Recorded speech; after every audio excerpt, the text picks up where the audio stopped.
Tara, can you be quiet for the next 7 minutes, 8 minutes? I think I do. I think so. I think I can. I don't know if I can. I can't. That's why I'm on camera. You're on camera. I'm on camera, so it's okay. So you talk. Get the ball eggs.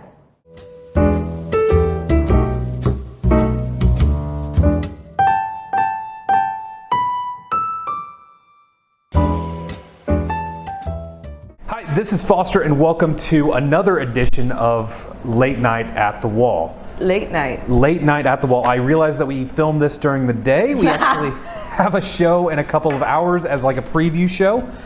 Again, the reason we don't have an audience isn't because of anything in the world happening right now. It's because we have not opened yet, because it is January 3rd, 2020.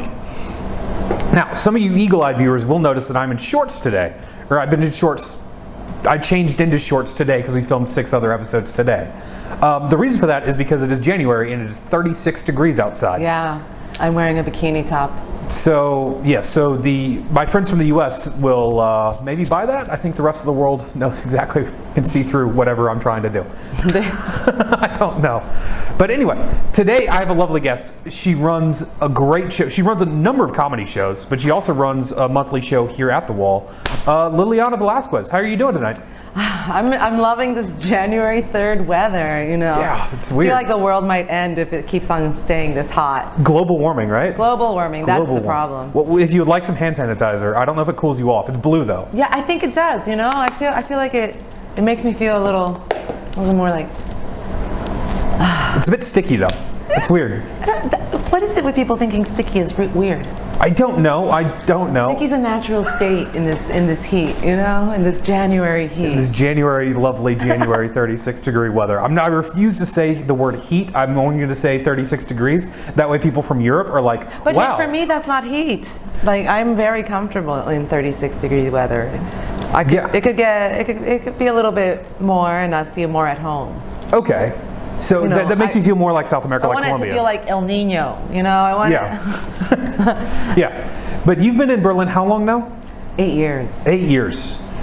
That's a long time in Berlin. I know. I love it here. How have you managed to get by? Has it always been comedy, or have you had like other jobs or other things? No, it's never always been comedy. I multitask. I'm definitely a resourceful human being. I'm up for jobs. What kind of jobs do you do? Because I mean, I know you got the skills to do comedy and like stuff. I completely forgot why I was here for a second. It's been great. It's been great. It's going great. It's going great. I'm a professional tango dancer. Okay. So I teach tango privately in groups, and I get booked to perform as a dancer. What's the difference between like a private dance and a group thing? Do you dance with everyone, or do you just dance with like a couple people and show off the moves? Well, the difference is mostly how fast you learn, because when you have concentrated attention, you can clean up your lines faster, you absorb the knowledge better because the person's speaking to you. In a group, you learn a lot of things, like maybe not repeating the same mistake so often, because you tend to change partners, and so every person has a repetitive nature in mistakes. Okay. And when you practice or learn with multiple people, then as you switch partners, those mistakes shift, and you have to learn how to adapt from them. Okay. Or you realize that you're making the same mistake over and over again instead of blaming the dance partner. Okay, yeah. And vice versa. That's always my problem, is it's not me blaming my dance partner, it's my dance partner blaming me. But that happens with every single person that I dance with. I can see that happening. So it's all there. It's the 20 other people I dance with's problem, right? It's not mine. That's when you know. That's when you know. What's the common denominator here? So how do you get started in that though? How do you get started? I got started in tango in New York City when I was 21 years old. Nice. So like 4 years ago. Thank you. Does that get them? My birthday's in 6 months on Saturday. I'll be turning 44. So that was half your lifetime ago. That's insane to think about. That was half a lifetime ago. That's insane. I had just moved to New York City, and I was dating a 56-year-old man. That seems like, is it still happening? No. Okay, that seems like the right course. I'm still waiting for him to visit me in one of my dreams, so I know that he's gone. That's how I can always tell. That's how I know that. You said goodbye finally. Yeah, that was not a very good. I mean, it was a wonderful relationship in many formats, but it was definitely abusive, manipulative, and Yeah, I don't want to make uneven. I don't want to make any judgments, but there just seems like if that's the first piece of information I know, there's a little bit of a gap. It's a 36-year age gap. Yeah, That when we one have. person's not 36 years old yet. Yes. What's insane about that? So he loved tango dancing, and I grew up listening to tango music in Colombia. My dad's a tango drinker, and a lot of Colombian people in Medellin love tango. We have a lot of. What's tango drinker mean? Does that mean you That means drink? you don't dance, but you play this nostalgia. It's like listening to the blues over and over again. Okay. And just drinking to it. Okay. Yeah, we do that in America, like where we went to college. We would Yeah. do that with like TV and football. Yeah, but you wouldn't call it like he's a football drinker. You know? Like, what do you mean? He just sits around, drinks, and watches football. No. So, but in tango, the music, it's like. It's from these clubs and times and the nostalgia and the Right. history and the love and the pain and the survival. So I grew up listening to that music. Okay. Yeah. Slightly dramatic. And when I started dating him, he wanted to take tango classes. Okay. I had already been a dancer my whole life. Okay. So it fits Probably now. one of the reasons he targeted me. That makes sense. It's starting. I'm getting a clearer and clearer picture as it's going on. And so we started learning tango together with some of the best tango dancers in the world. Okay. We would. That makes sense. New York City. Yeah, it's New York City. 2 for Tango was on Broadway, and we had the dancers from that Broadway show teach us privately. Okay. But then he would never want to dance with me in public because he was a perfectionist. And Okay. so he didn't want to dance unless it was perfect. And you don't take a dancer to learn a dance and then take her to a loungy club place and have her sit down and watch other people dance. Yeah, no, that's a strange thing.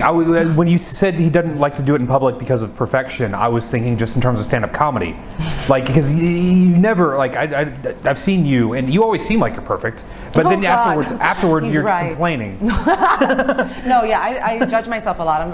I wish I had some more follow-up techniques on my own technique because I've seen the greats become great, and it really does have to do with consistency and rewriting and looking at that video that you did. Yeah, no, I've always found it difficult to watch back, watch back videos. But yeah, no, that's all I was trying to say is that for me at least, because I only perform once a month, maybe for 5 minutes. I don't know. I just think perform in 5 minutes and like once a month, and I thought I was gonna go to the camera then.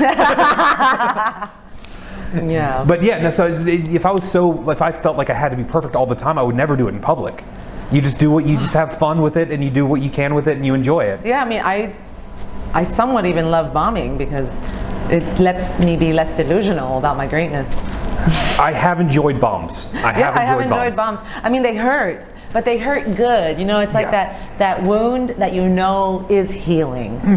So you're like, oh, the scab's almost done. Oh, Yeah.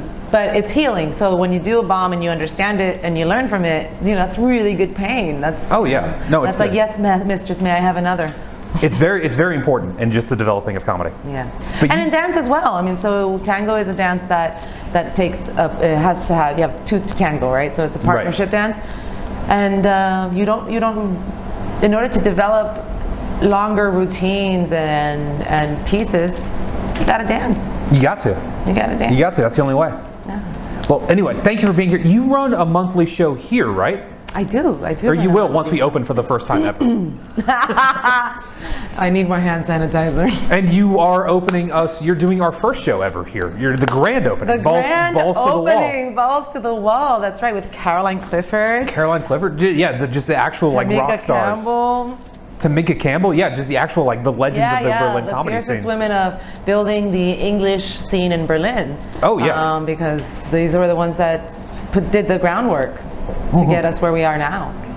Now we have full-time comedy clubs. It's great. We have full-time comedy clubs. And it's once a month on Saturdays. It's once a month, third Saturday of every month, and it's called Balls to the Wall. Because So I actually noticed something. If you go on Eventbrite and you literally type in the word balls, it's me. you won't be disappointed. Oh. It's you. It's balls to the wall. You will not be disappointed. Please, whenever you're watching this, just type in balls on Eventbrite. Balls to the wall. It'll be great. Thank you so much for coming on tonight. It was My lovely pleasure. having you. I'm looking forward to seeing you again. Looking forward to the show Balls to the Wall. I'll see you on Saturday. Yep. See you on Saturday.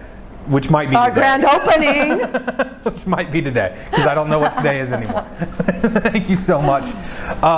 That's been our show tonight. As always, we end our show because we're opening in January 3rd, 2020, or January 10th is our opening day, 2020. Which we think is a great time to open a comedy club, but because of events that we might not see, we always like to maybe prepare for I like asking for money from potential sponsors. Yeah. So we don't have any sponsors right now.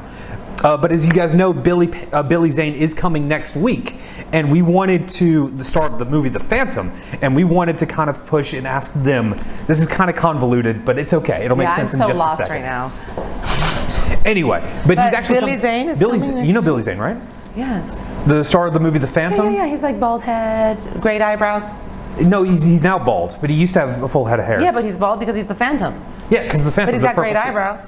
He does. He has fantastic eyebrows, Yeah. and he's got a good beard now too. And he's coming on He's coming on our next show, January 10th, 2020. He's going to be here. We're interviewing him. He has nothing to do with the comedy club. But it doesn't matter. It's going to be great. Is he going to be wearing his purple suit? I hope so. I have one just like it. I hope so. But this is a perfect segue now to our advertisement, which is actually which is the Rolls-Royce Phantom, which might have been named after Billy Zane's movie, The Phantom. Oh, I don't know if it's his movie. I feel like it's been done. He's the star. He's the star. He's good. I feel He's like good. it's a remake. Yeah, from a radio show. You're calling me out on my lies. That's the only lie I've said this entire time, by the way. Anyway, a couple weeks ago, I was at a bar, and I met this lovely woman who had a thing for men with luxury cars.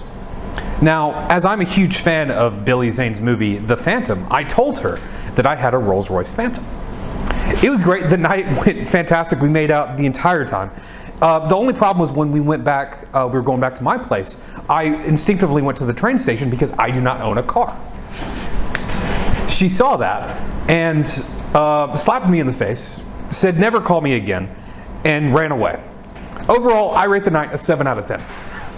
That's why I like to recommend the Rolls-Royce Phantom. It's the perfect car, luxury car to remember if you're a big fan of Billy Zane's The Phantom. Thank you so much for watching. I've been Foster from The Wall. This has been Late Night at the Wall. See you next time. Looking forward to seeing you too, Billy. Take care. Thanks for having me.